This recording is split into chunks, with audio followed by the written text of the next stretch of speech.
It's as if they were repelled by a culture.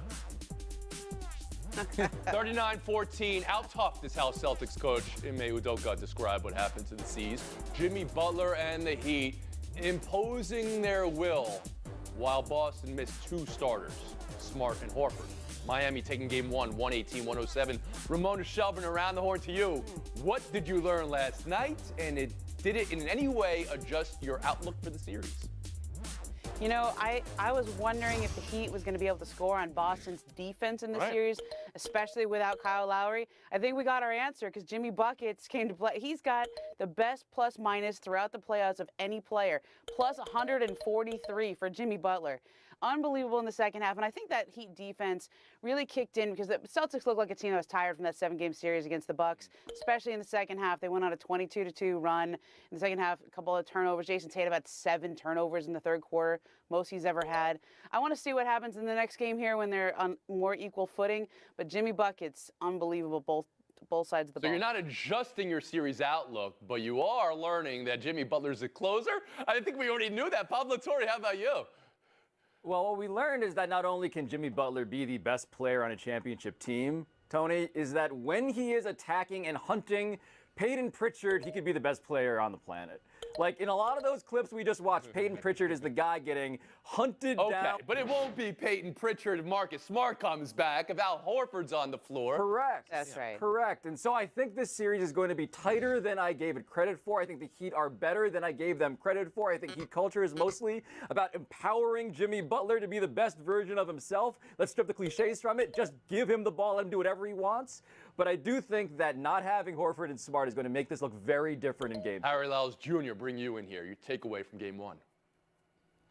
Yeah, for me, the outlook of the series doesn't change because I think we knew this was going to be a slugfest. However, we did see that the Celtics were not ready for that punch that the Heat had. And I know a lot of people are talking about the 17 that Jimmy Butler had and the 39 points overall they had in that third quarter. But to me, that was a byproduct of the defense that they played. They held the Celtics to literally their worst shooting quarter in 4 years. They were 2 for 15. It took them 7 minutes to score a single point in the third quarter. And along with Jimmy Butler's performance overall, he is emblematic of what Heat culture is. He had 41 points with no three-pointers. He held the Celtics to 4 of 13 shooting when he was the primary defender. And the reason that you hear guys like Joel Embiid say, I wish I still played with that guy, is because he does not ask anything of his team that he will not do himself. And Woody Page, your takeaway from game 1. Yeah, I got to follow up on Harry. You're absolutely right. That with that mid-range jumper, which is basically disappeared from the NBA, Jimmy Butler and even CP3 have figured out that it still can be a major part of the game. And you can, particularly in the playoffs when everybody's shooting three-pointers and trying to go to the basket. But everything I've learned about basketball, I found out in the third grade. It's the same sort of concept that I saw in the 50s and 60s when I was a kid. But here's what we did learn last night. Yes, what we learned last night is sometimes a family feud actually works.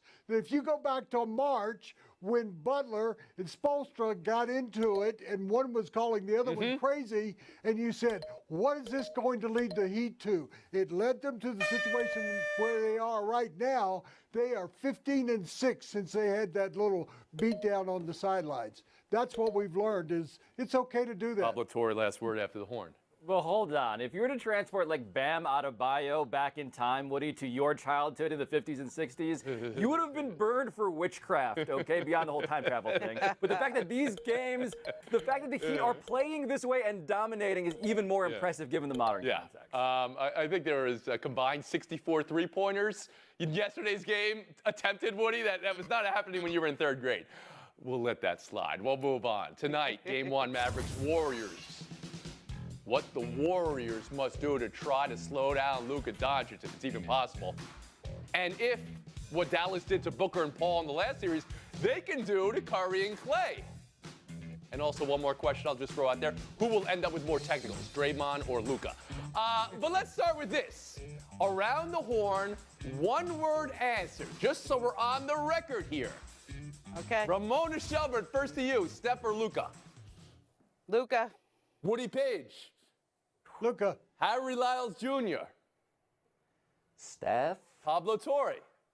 Oh man, I can't. Luka. I guess it's One Luka. There was a lot of words, not one word. All right, now the assignment, Ramona. If this series comes down to how the Warriors slow Luka versus how the Mavs slow Curry, who's at advantage? Well, look, the last time they played, and granted, the Warriors didn't have their big three in any of the 4 games they played this year. The Mavericks slowed down Curry to the point where he took 0 shots in the 4th quarter. And they won, and the Mavs obviously won that game. They can slow Steph, and people forget the Mavs defense 7th overall, 9th overall this year. But after 2022, when it got to be this year, 4th in the NBA. That's a really good defense, and I think when the Warriors play where they have Draymond and Kevon Looney on the court, it's almost 3-on-5 sometimes. So I think the Mavs can really slow down Steph if they play that same connected defense they did in Phoenix. I don't know how you stop Luka. That's like LeBron and Larry Bird had a baby. He's amazing. You can't. You just let Luka go and stop everybody else. Sounds like you're leaning some way. I'm not going to get your pick just yet. Woody Page, how about you? I never want those baby pictures in my house. I'll tell you what. In regard to, I think that the Mavs can do a better job of stopping Curry than the Warriors stopping Luka. Luka has added to his game even in the playoffs. They asked him to actually start playing something more than turnstile defense, and he's doing it. He's actually playing some defense. He's stealing the basketball. We saw that in the last game.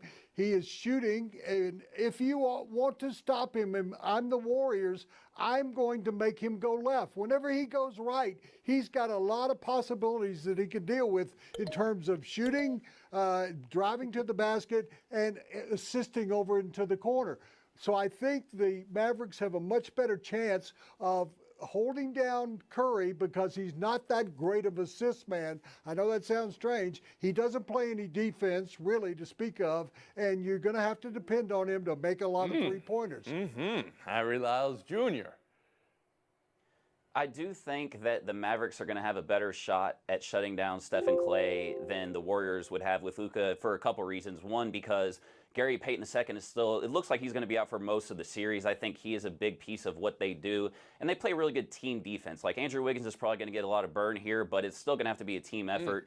But to Ramona's point with the Mavericks, they have played the 4th best defense since the turn of the new year. The big difference that I'm interested to see between them and the Grizzlies is the Grizzlies were the best at forcing turnovers, and that really gave them problems. The Mavericks are not good at doing that. They were 7th best in the NBA in forcing turnovers, so I think that is going to be a big difference here as we see if they're going to be able to shut them down in the same way. 7th best isn't that bad at forcing turnovers. Well, 7th worst. okay. Well, I'll take your word for it. I'll check it while we go to Pablo Torre.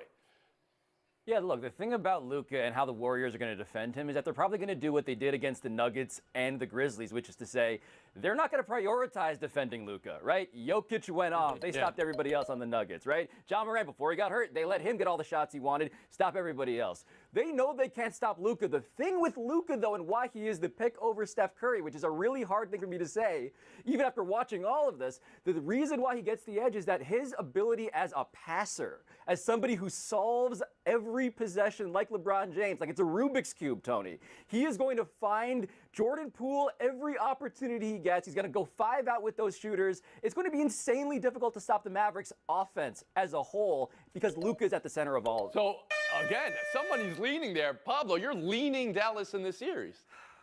I am. Why do you sound defeated when you're saying that? Because they have the greatest shooters of all time, and I feel like in the 4th quarter, like what they did against the Grizzlies, right? They can just. All right, you're already equivocating. Harry Lyles Jr., how about you? I think I'm still going to go with the Warriors. I'm going to go with their experience. Woody Page. I'm going to take Warriors in 7. Ramona Shelburne. I officially took the Warriors in 7, but I would like an asterisk. No, you will not get an asterisk. Listen to you people. You're unbelievable. Move you to the side for a second. Orlando Magic winning the lottery last night. Can we talk about that for one moment? The perception and hope always is this is a franchise-changing moment. You just won the lottery, Ramona. Is that the case for Orlando here? And what are you hearing as far as the best direction for number 1? Well, I think they go Jabari Smith from Auburn. 44% three-point shooter, big power forward, 6'10".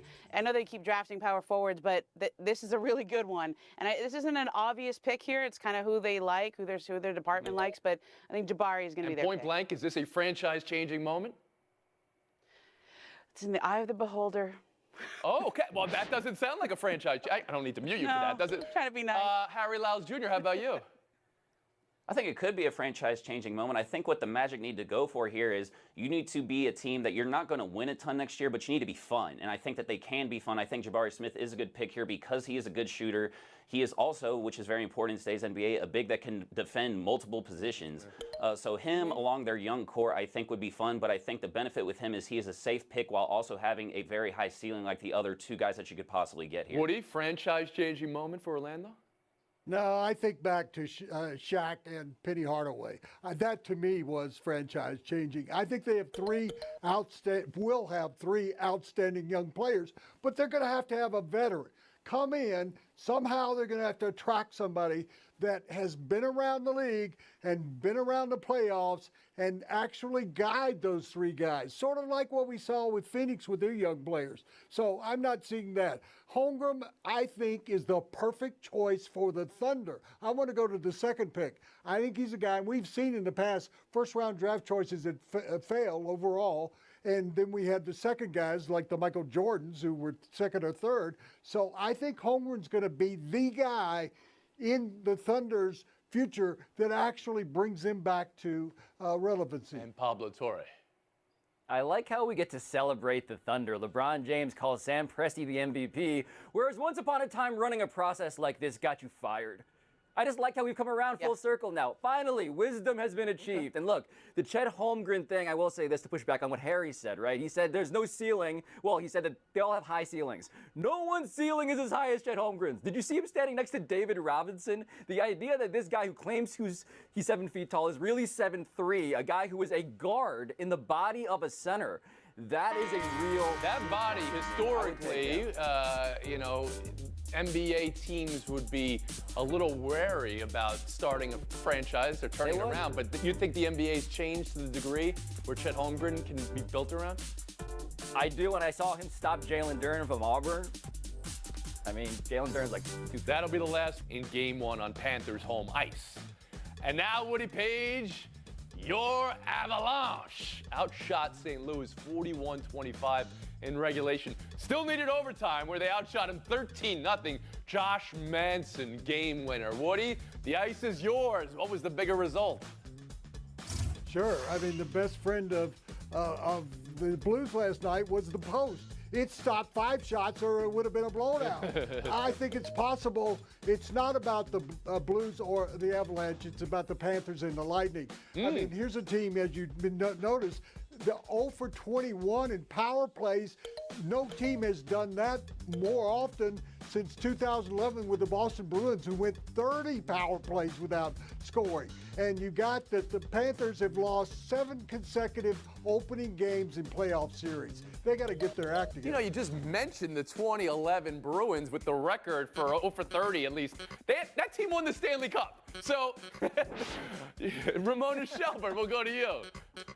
Well, if Woody's not going to say the Avalanche, then I will. I mean, are they going to go undefeated here? I mean, that game was, it should have been a lot more, right? They 46-16 with their top lines against the Blues top lines. But Binnington, the goalkeeper, was incredible. 51 saves, kept it close, and then they get to overtime, 13-0 in terms of shots.